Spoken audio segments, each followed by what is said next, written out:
Hello, everybody. Do I echo too bad this way? No? Okay. Hi, everybody. My name is Lou Weaver. My pronouns are he and him. I am a queer trans man and an advocate and an activist here in Houston. We're here today because we have two stones over here marking the LGBTQ plus community members that we have lost recently or over the past 10 years due to hate crimes. So I want to start us all off tonight with a quick moment of silence for those that we have lost: Erin Shearhorn, numerous trans women of color, including Tracy Single, Asia Foster, and Iris Santos.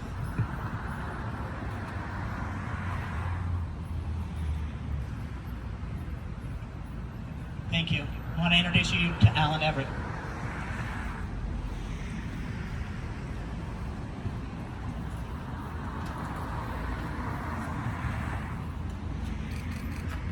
Thank you to everyone for being here, and special thanks to all who helped make this garden and this event possible.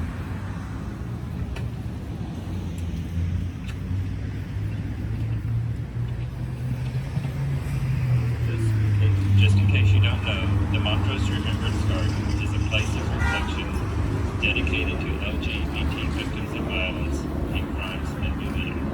The Transgender Day of Remembrance honors those who lost their lives due to hate and violence over gender identity or expression.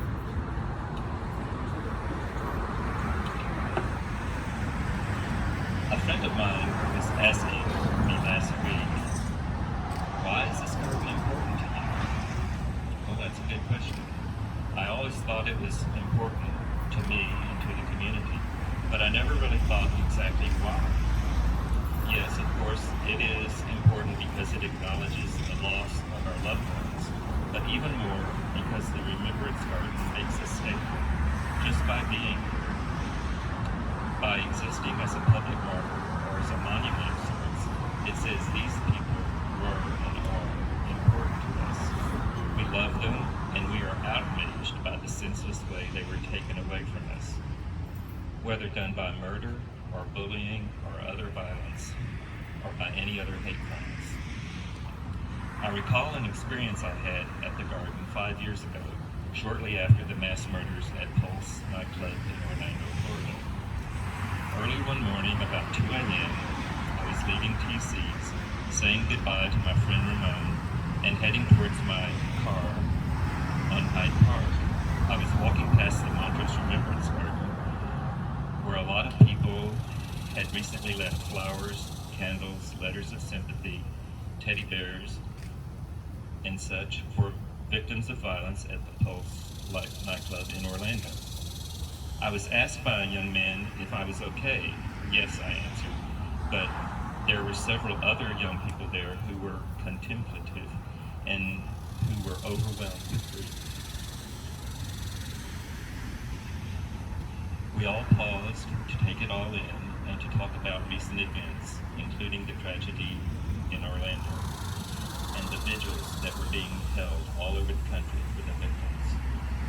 The young women and men at the garden were telling me how this tragedy was their 911, their Stonewall, their series of assassinations, just as I remembered in my youth for John Kennedy, Martin Luther King, Robert Kennedy, and later for San Francisco's Harvey Milk and Mayor George Moscone. We all felt the sorrow and the grief for the senseless killings that take place, largely because of hatred by one human being towards another human being. For these young people, just barely in their 20s, it was a shocking realization of some horrible realities in the world, something some of them had not experienced before, and it was overwhelming. We all remained in the Montrose Remembrance Garden, lighting candles and consoling each other for over an hour. It was a sad, poignant, yet heartwarming experience for me, even then at my age of 65. Now today, I am elated to know that our little garden finally has a permanent home here within the newly created, beautiful Avondale Promenade Park. Thank you to everyone. Next, we'll hear from Katie Stewart, former Executive Director of the Transgender Education Network in Texas.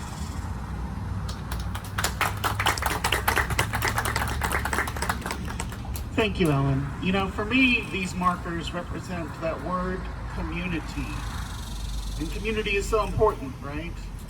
I look out across this crowd and I see community and family, brothers, older brothers, aunts, uncles, all in a family of choice that brings us together in this word community. It's important, you know, Lou brought up names of some of our community members, some of our family of color. And it's up to us as community to remember those names, to speak those names, not only to the law enforcement that arrive on the scene, but to remember them year after year, every time we do this. Our community is not, you know, we're always portrayed in the media as a white-only sort of club, right? A white-only family. It's not. We are black, we are brown, we are yellow, we are red. We are so many colors as our flag represents. We are community. And that is what these stones represent. As we think about the violence that has struck our community down over the years, let's also expand on what violence means. Let's think about violence in other ways. We're currently in a special session, right, that has legislators attacking our trans youth. That is violence. Policy that works against the LGBTQ plus community is violence.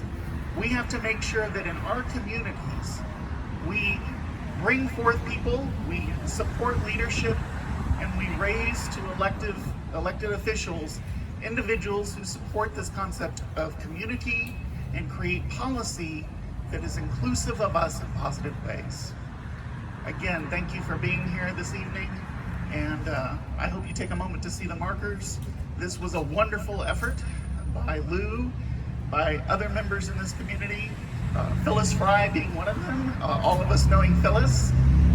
So thank you for being here, and I turn it to Abby, if you would come up and say what you need to say. Thank you. Thank you so much, Katie, and good evening. It's really an honor and a privilege to be invited to speak with you all today, so thank you for the opportunity.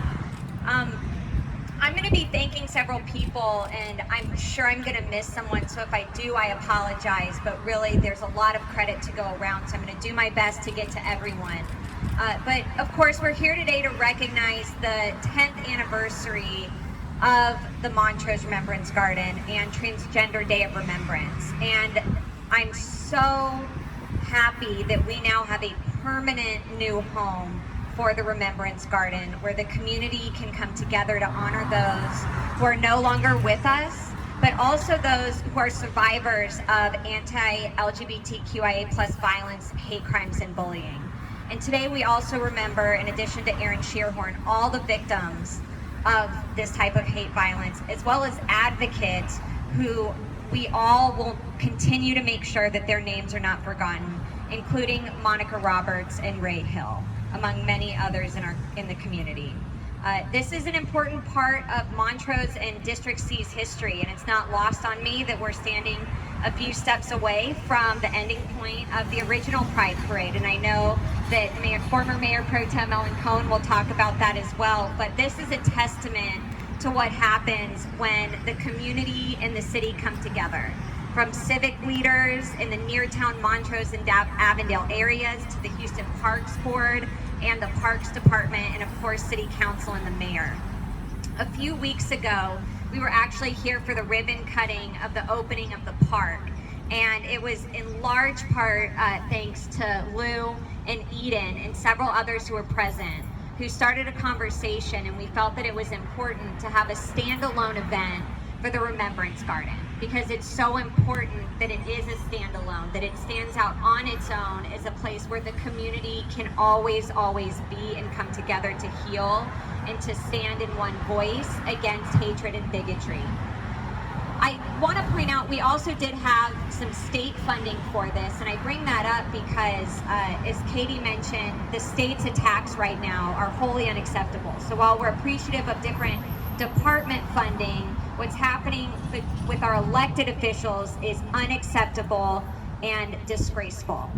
The fact that we should never have had a need for a Remembrance Garden in the first place. The fact that we do is an issue that must be addressed. But we also should have never had Texas listed as the second highest number of transgender murders in the country. That LGBTQIA+ people are nearly 4 times more likely than non-LGBTQIA+ to be victims of violent crime. Words matter, and we need to be doing everything that we can to improve safety for the community. And coming after our children is not the answer. And we will always stand up and say no to that. So it's imperative that we continue to fight for equality. And 2 such individuals were Judge, of course, Phyllis Fry, who contributed funding to this, but also my predecessor, Mayor Pro Tem Alan Cohen, who was instrumental not only in the vision of this park, but in securing the funding for the now permanent home for this garden. So Mayor Pro Tem Cohen, thank you. It's an honor to continue to serve, carry on your legacy of fighting for all in our community in the district. I also want to thank everyone who's played a role in this dedication, including TENT, Transgender Foundation of America, Alan Everett, Lou, Eden, the Aaron Shearhorn Foundation, and of course so many others that are standing here. I see Dee Dee's high tops, hey, and Lane. So our speakers, as you all know, are in this fight and continue to be, as are each and every one of you.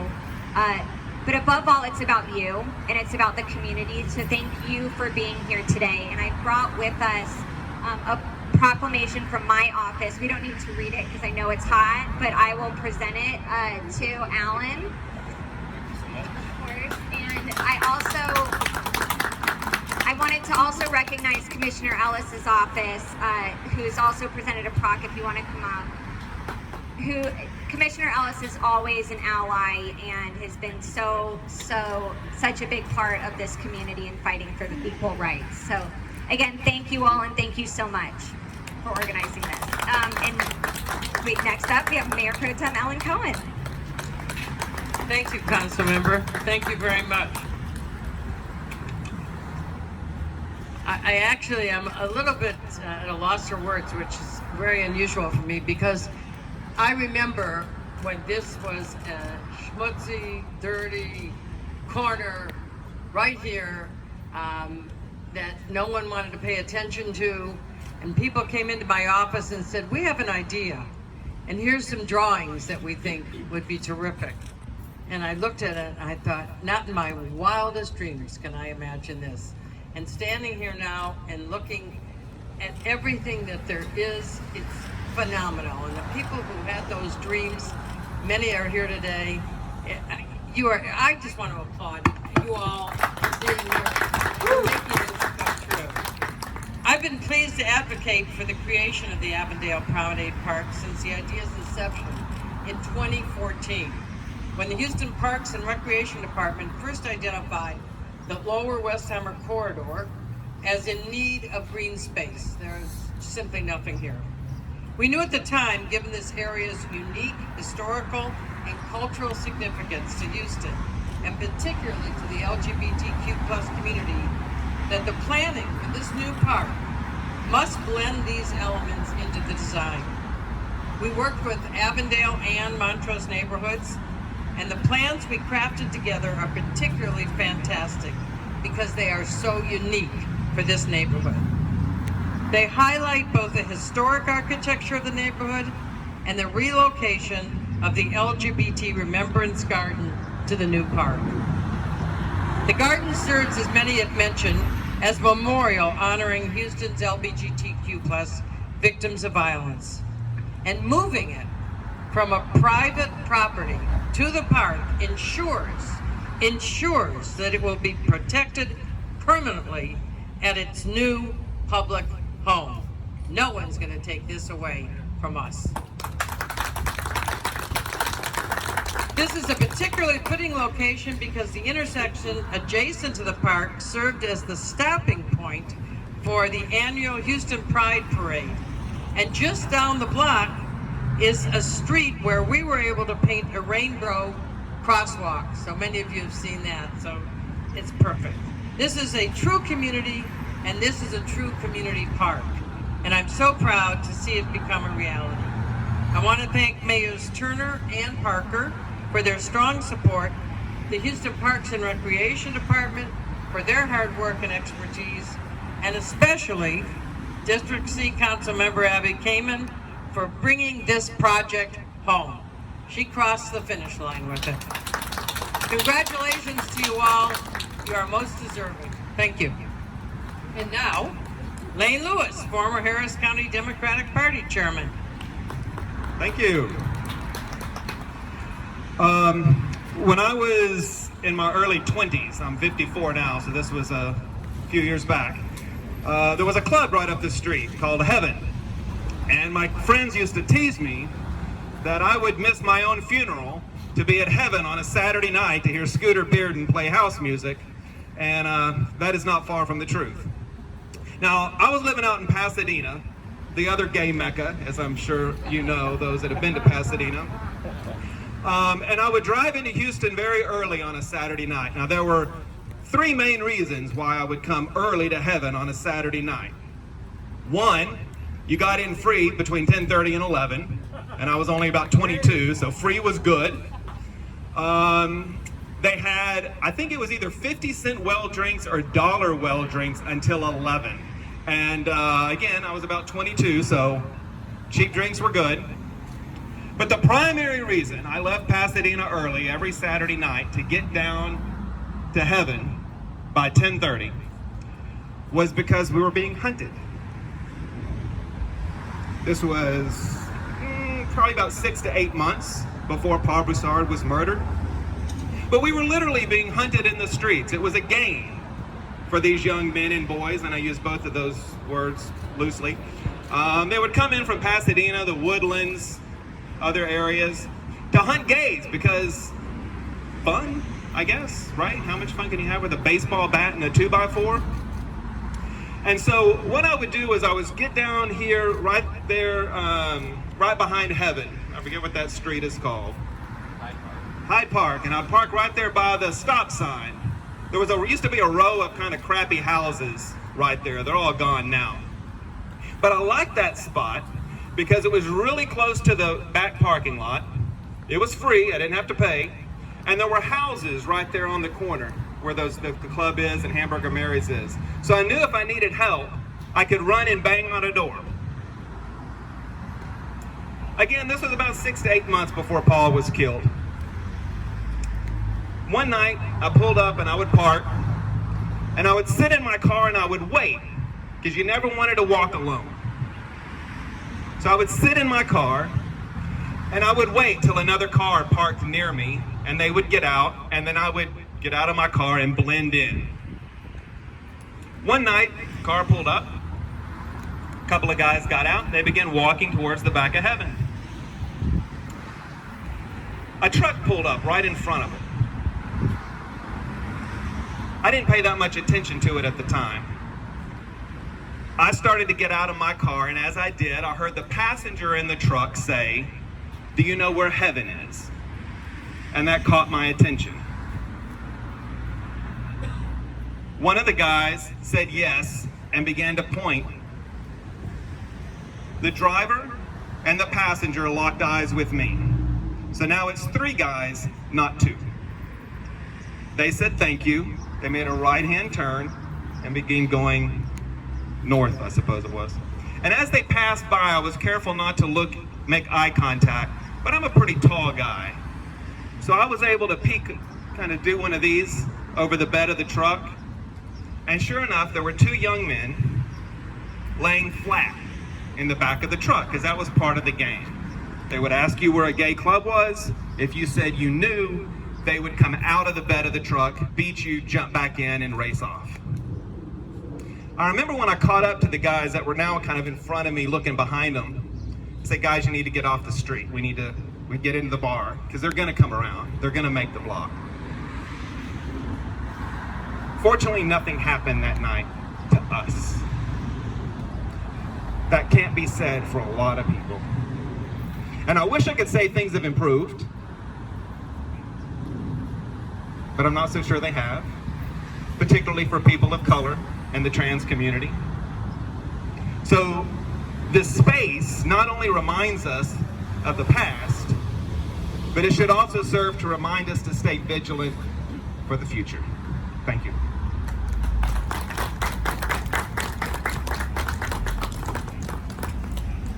Good evening. My name is Eden Torres, and I'm the founder and CEO of Pride Portraits. We have lost far too many transgender humans in Houston and across the world to anti-trans murder. Trans people navigate this world many times alone and in constant fear of our lives. I am very aware that any time we have an event in a public space that is advertised online, we are all at risk, even tonight. Another form of anti-trans violence that has taken so many is the lack of affirming healthcare or access to healthcare. This is a reality not because of a broken system, but because there has never been a system in place for transgender humans. The second we enter this world as an out trans or gender expansive human, the world we once knew closes its doors to us. We are far too often losing our families, our homes, our jobs, and in turn, access to healthcare. When we get sick, where do we go to be treated with dignity in our hour of need? Many providers say they are LGBT friendly, but more times than not, what they really mean is they are LGB friendly. This is not only a global health crisis, but another form of anti-trans violence. How many have we lost to this? We don't know because there is no data. I would, however, assume that the majority of this issue affects BIPOC trans folks more than others. How many of us don't have the ability to self-advocate? Cisgender folks, when we are angry, upset, or sad, please remember the amount of struggle we are holding on our shoulders. Because some cisgender people see us as less than human. Our fight is to stay alive, and it never ends. It's exhausting, and it's the most dehumanizing feeling I've ever felt. But we have absolutely no choice but to continue fighting. So I hope you will all join me in standing up and speaking out for trans and gender expansive humans. Thank you.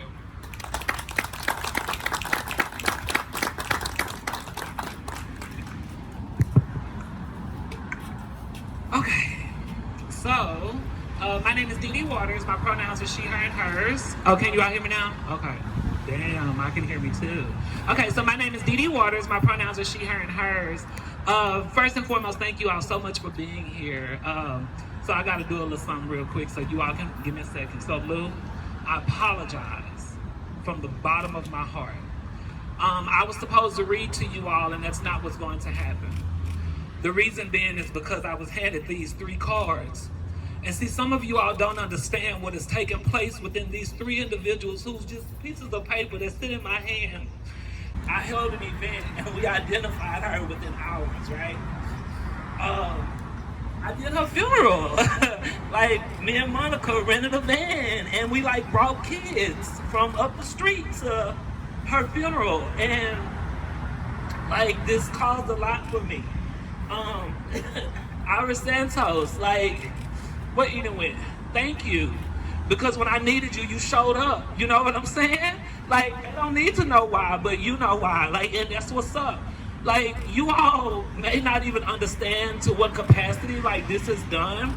But if you go down 2 blocks, there was a girl that was murdered that me and my goddaughter just talked about earlier named Lil Bit, there was a bookstore, an adult DVD store that was right on the corner. She was murdered in that alley. Like, what we don't understand is that we walking on bodies and we don't understand what that looks like. But to see this, it allows us to be reminded, right? So like these tears that I shed are tears that are watering these seeds that have been planted by people that some of us will never know. You know what I'm saying? I've had to surround myself with people that I've either met or never met before, and the only way that I know them is through their death, through their murder. And so it's like, it got really, really complicated as I looked at these. And even then, Asia Foster did her funeral right up the street. You know, Asia worked for me. She was my assistant for a while. I never thought that she would be the one to be murdered. It is a sad reality for myself that I've come to a place to where I don't want to get close to trans people, specifically black young ones. Because it's a sad reality that one day I will be holding a card or lighting a candle and I'll be saying their names and you all will still live your life and you will go on through it, and that is okay, that is fair. But it's a reality to me that becomes oh so sad. I get tired of seeing people and when they see me all they think about is death and murder and the fact that I've lit a candle for someone. It just becomes a lot. So to see a space like this, where there is an acknowledgement of our murders, of our lives, of our existence, and to see things that things are born here. And like, until you all are able to get that, it means so much. And so I ask that regardless of all of the people whose names we say, that we be mindful of the names that we don't say, right? And that within that we look at these trees, and we not be worried about the names, but we look at the life that comes from within these trees. You know, I was taught once by an old wise person. She said that whenever the trees grow, it wasn't about the bark, it wasn't about the limbs, it was about the leaves that helped to cleanse the oxygen so that we could simply breathe. So as I look at these trees and these plants and I see this grass and I see this nature that comes around, it gives me hope. It allows me to know that if I don't wake up tomorrow morning, that will be a way for people to be remembered, and it don't have to be by me. And that's a sad reality. But I will let you all know that it is greatly appreciated because it's something that's needed. So although I wasn't able to perform or to read for you all on today, it's extremely overwhelming. Like, just to think about the number of funerals that I've done, the number of people whose names I've called out and lit candles for, the number of these people who I knew, you know what I'm saying? And to see these three, and for y'all to not even know that there was over 30. Like, there's a person right now who's trans that was just shot recently, who's paralyzed dang near. And like, this is what's happening in our city, in our state. So this is one step. Like, on the real, this gentleman was talking about like being on the street, right? So 2 blocks over where Lil Bit had got murdered at, you know how like you was talking about people on the back of the truck? See, we was doing survival sex work. They didn't hide on the back of the truck. They leaned themselves out the windows and shot us with BB guns, paint guns, real guns. Like, you know, threw bricks at us, eggs at us, food, all kinds of stuff. So just to see something here, it makes me feel a little bit prouder because I feel like it's a slap in the face to the people who spit in ours. So thank you all so much for being here. My bad, I'm crying. But, you know, it really, really means a lot. And it's good to see you all here. And honestly, even without seeing you all here, it's good to see something like this here. I never thought that whenever I laid people to rest, that would be a space that people can come to and not have to see a cemetery to be able to remember and acknowledge what is taking place. So this means a lot. So shout out to all of you that were involved, and thank you so much.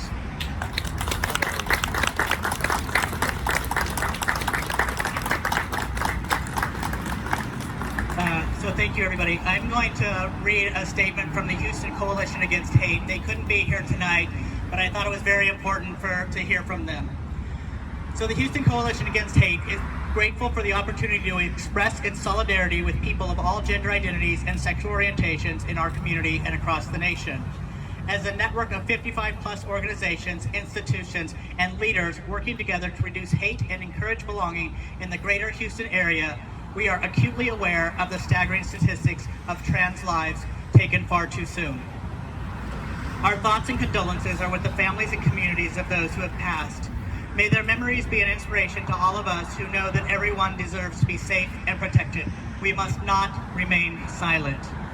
We urge everyone here tonight to courageously stand firm with us against all forms of identity-based hate, bias, violence, and discrimination in our community and across the United States. One way we can do that is by participating in one of our free virtual bystander intervention trainings and inviting your friends, neighbors, and colleagues to do the same. The workshops include both knowledge sharing and scenarios where participants can practice intervention strategies in a variety of settings in person and online. You'll leave with both practical tips for standing up to identity-based bigotry and hate and a deeper understanding of what generates these attacks. The next session is Thursday, August 19th at 5:30 p.m. For more information or to register, just go to the HoustonAgainstHate.org website. The trainings are appropriate for anyone high school or above, so please share widely. So their words. So I want to share mine. Dee Dee, you don't owe me an apology. I'm happy that you showed up. We asked you to do this way too many times, and you're right. People associate seeing you with a memorial of some kind. I debated this afternoon whether to change my t-shirt. I put this t-shirt on because most of you know that either my shirts are queer or Batman or queer Batman. So this is what I happen to have on, and I thought, should I put on a dress shirt? And I decided against it because I've been saying for a very long time that silence equals death when we were silent about the way that our trans and non-binary friends, community members, our nibblings are all treated.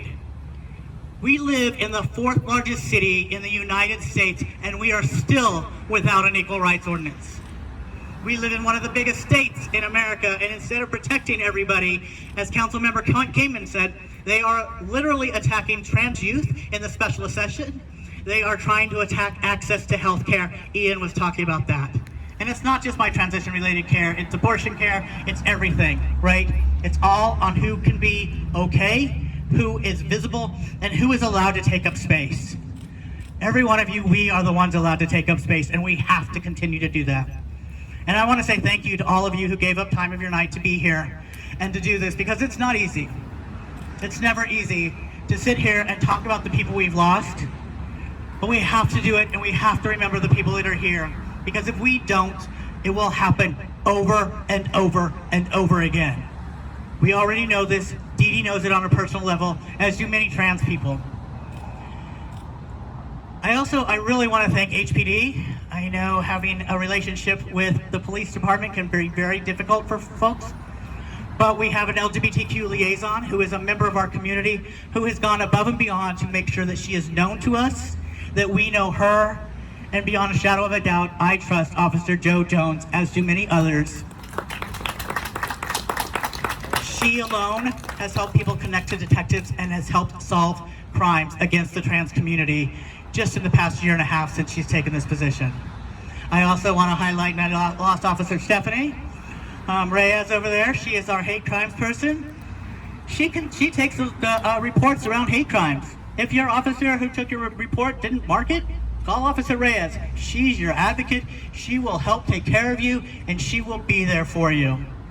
Officer Vo over here on my left, y'all's right, and to make sure that when we do this, we don't have to look over our shoulders for somebody laying down in a pickup truck or somebody leaning out of a window with a BB gun. I'm 51 years old. I came out as a trans man about 14 years ago, and when I brought home the first Transgender Day of Remembrance booklet, my mom looked at me and she was terrified. She's like, "This is why I don't want you leaving the house." He says, "Mom, people see me as a man. I'm not the one in danger." And it was somewhat flippant. It was somewhat there to tell my mother that I was going to be okay. But the reality of it is, people don't care about people like me. Just look at Hero. No men in women's bathrooms. No men playing women's sports is what they're telling us now. Y'all, we wouldn't be here tonight without the staunch advocates that are standing all around you, without Lane Lewis and the work that he did with ACT UP in the past, without Ray Hill yelling and screaming, Monica Roberts, Phyllis Fry. And we also have to say thank you to our elected officials who have time and time again shown up, who their staff goes above and beyond to make sure that we're here with a valid permit. I was just going to show up, y'all, but Ashley made sure we had the needed things. So I have a favor to ask of you all. I have two favors. One, if you have access to Netflix, do me a favor, go home and watch Disclosure. You have to watch it. Get your Kleenexes, sit there, watch it. And the second thing is, tell 3 people you were here tonight and tell them why. If we do not talk about this to our friends, to our family members, to our colleagues, it stays in a silo, and we will continue to be butting our heads against a wall that is immovable. But if we talk to those people who don't have the privilege of knowing trans and non-binary people, especially trans and non-binary people of color, they're never going to get it. We are their path to finding out that we are normal, that we are okay, and that we deserve the same equity and the same liberty that they do. And if we don't talk about it, we are some of the silence that is going to lead to our friends' death. So please, please go out and share the fact that you are here. Remember these people that have lost their lives. Stop by, honor the markers, and honor yourselves as you're living. Thank you all so much for being here tonight. Thank you. There's a bunch more bags. I made my neighbor like bag them up. So do her a favor and spill them all over the ground for me.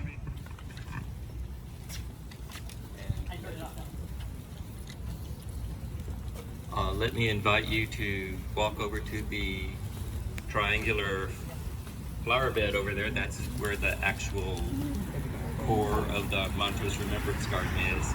And that's where we have the two plaques, the one for the Montrose Remembrance Garden and the one for the Transgender Day of Remembrance.